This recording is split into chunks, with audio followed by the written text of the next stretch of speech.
Micah Parsons has officially requested a trade, and we're going to talk about it here on Chicago Bears Now. My name is Harrison Graham, and I'm just going to ask you guys right off the bat. Do you want Micah in Chicago? And if you do, get the Bear Downs going down in the comment section below. He would certainly be a game changer for this defense. Let's talk about it next here on Bears Now.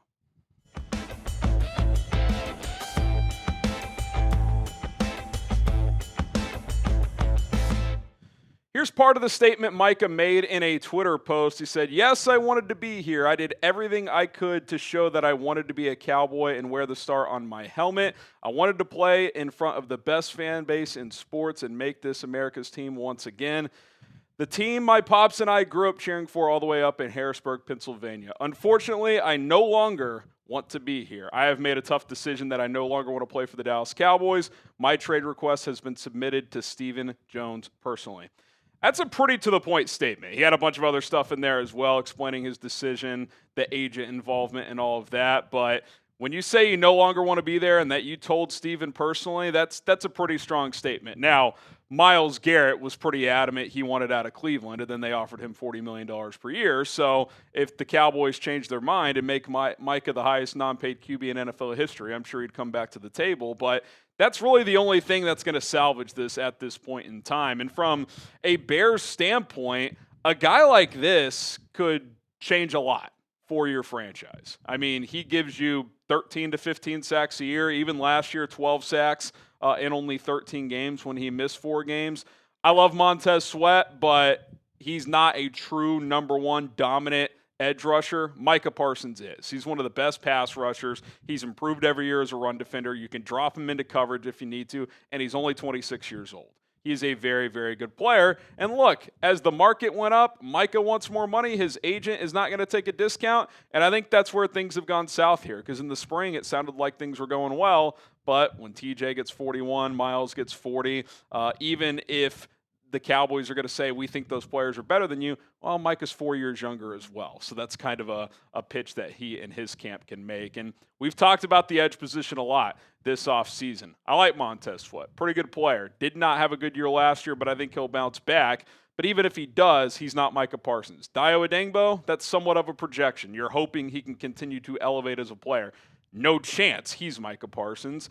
He raises your ceiling quite a bit. There's floor raisers and there's ceiling raisers. Micah Parsons is a ceiling raising player. He could turn a good team into a great team. He could turn a good defense into a great defense. He could turn a wild card team into an NFC contender. I think he makes that big of a difference if you add him to your football team. And if you're a team like the Bears, and there's parallels to 2018 with an exciting first-year head coach in Ben Johnson, a second-year quarterback looking to take off, if you're confident Caleb Williams can do what Mitch Trubisky failed to do, it'd be pretty tempting if you are the Bears. Let's revisit the Khalil Mack trade, because that's been making the rounds on social media. Could this be around what a trade would cost? 2 1s and a third and a 6 went to the Raiders, while the Bears got Khalil Mack, a 2nd and a 7th back. Brass tacks, it's 2 first-round picks and some change when you add it all up. That's basically what it would cost, and I think you're looking at something similar here. And look, on top of that, then you're going to have to pay him $40, $42 million per year. So this is certainly a massive investment for the Bears or any team to make, and we'll see if it ends up happening. All right, coming up next, I got 5 trade ideas for Micah Parsons to land in Chicago. Cook those up for you guys, so stay tuned for that. But August is here, which means football is here. And I looked back, and I saw last August we picked up 2,831 new subs. Can we top that this month? Can we get to 3,000 or more new subscribers? If you're a diehard Bears fan, if you want daily and free content, we're the channel for you, so hit that subscribe button. All right, trade idea number 1. Just a simple 2 first-round picks for Micah Parsons. Probably would cost a little more. You'd probably have to throw an additional pick in there if you're going to do picks only. Maybe you offer like 2 firsts and a third, get back a 4th or something like that. I think this is kind of the starting point of a trade. This is kind of an initial structure of what I would offer. Like if I was Ryan Poles and I was serious about getting Micah, that's probably the first offer I would make. Jerry, we'll give you our next 2 ones. And then you kind of go from there. So if he takes that, awesome. I think you feel pretty decent about that. If not, then you kind of work out from there. Do you get a player involved? Do you do an extra pick swap? You kind of see where those negotiations go. Okay, trade idea number 2. Micah Parsons and a 6th-round pick back to Chicago for 2 ones and Austin Booker. I think Austin Booker, who the Bears drafted in the 5th round last year, is probably going to go for anything from a 4th to a 6th-round pick. Somewhere in that gap. Talented young player who's still a little bit raw. Unclear what his future is in terms of quality of player in this league. I think he can be a rotation edge rusher. Is he ever a full-time starter? I'm not sure. I do think Dallas would like to get a player back. And remember, if you're trading with Dallas, who's their defensive coordinator? That would be Matt Eberflus. So he's familiar with a lot of these players that you could include in a trade, especially if it is a defensive player. Obviously, if negotiations went on and Booker got mentioned, Jerry and Steven could talk to Flus. Hey, what do you think about Booker? Is this a guy you'd want to continue to develop here? And if you felt good about that, that could be a type of trade you could consider. All right, guys, these are selling like crazy, these Bears cutoff hoodies, but there's still a few left. Take advantage of this awesome deal, 40% off. These were once $55, now they're $33. Click the link in the comments and description, chatsports.com/Bears hoodie. Just a few left. Do not miss out.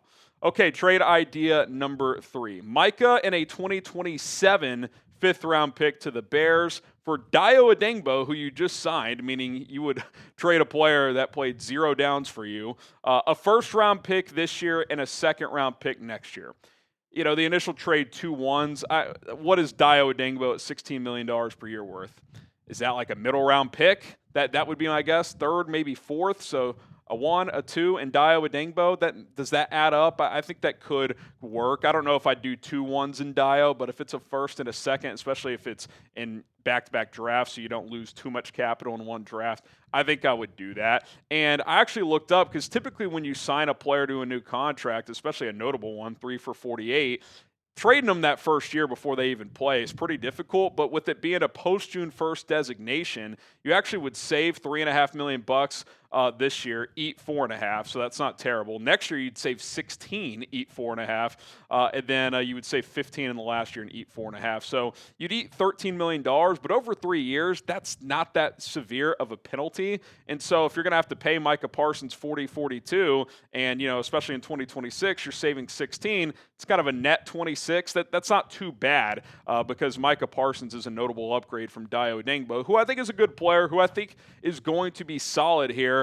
I just don't know how high his ceiling is. I mentioned earlier, Micah's a ceiling-raising player. I think Adengbo's a floor raiser, versatile, can play inside, can play edge, has value in that. But he's not someone that probably changes the direction of your franchise, whereas Micah Parsons does. And the early reports and the early returns on Dayo, again, we haven't seen a game yet, kind of been meh. He's been kind of average in training camp from what it sounds like, and you paid him to be better than average. So if Dayo Adengbo is a piece Dallas would want back in a trade, I wouldn't hesitate there, assuming the pick compensation wasn't too crazy. All right, a couple more here. Trade idea number 1, Micah Parsons in a 6th trade idea number 4, for Montez Sweat, a 1st and a 4th. This is the one that's going to catch your attention, I think, because you're saying, Harrison, don't you want to pair him with Montez Sweat? That would be the most ideal. I would rather have both. But the Bears do have a lot of money on the books all of a sudden over the next few years. They've signed a bunch of 2- and 3-year deals to kind of match up with this Caleb Williams window. So I could see the combination of that, and do you want to pay $65+ million for 2 edge rushers? Because Montez Sweat makes about $24 a year. Micah's going to make north of $40. That's a big commitment. And oh, by the way, Dayo Adengbo makes $16 a year. So $80 million for 3 edge rushers, and only 2 can start, by the way. I think that's significant. And if you trade Montez Sweat, it saves you $21 million each of the next 3 years. So essentially, you would pay Micah, let's call it 42, double that. You save 21. So you're adding $21 million more to your payroll, but you're upgrading that player. Now, is he double the player Montez Sweat? He's probably not double the player, but he's a couple years younger, and he is definitely better. Because I had a couple people tweet at me, you're basically in the same spot as before. I'm sorry, you're not in the same spot as before if you swap out Montez Sweat and bring in Micah Parsons. You still have a depth question, but your ceiling is much higher with Micah than it is with Montez Sweat. I'm not advocating for this, but I could see this being a potential option, kind of a middle ground of, okay, we still don't have the depth we would love, but we have that dominant player now who, by the way, is only 26 years old, and we traded a good player, but not a special player to get it done.